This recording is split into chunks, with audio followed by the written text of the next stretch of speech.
بسم الله الرحمن الرحيم. واتل ما أوحي إليك من كتاب ربك لا مبدل لكلماته ولن تجد من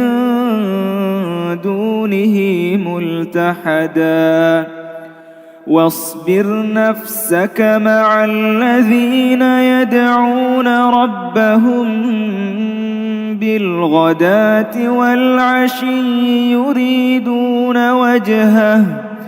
ولا تعد عيناك عنهم تريد زينة الحياة الدنيا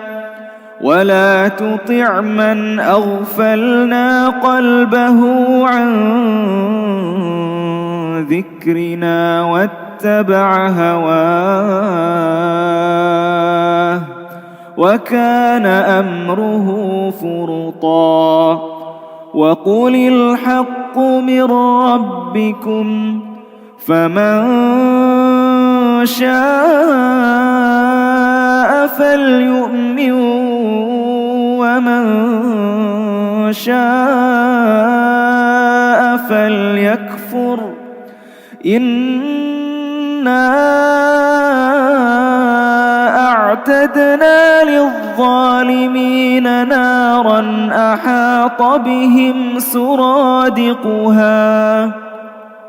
وإن يستغيثوا يغاثوا بماء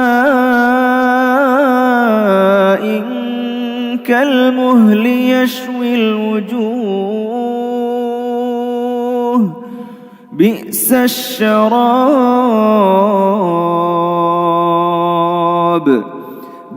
الشراب وساءت مرتفقا.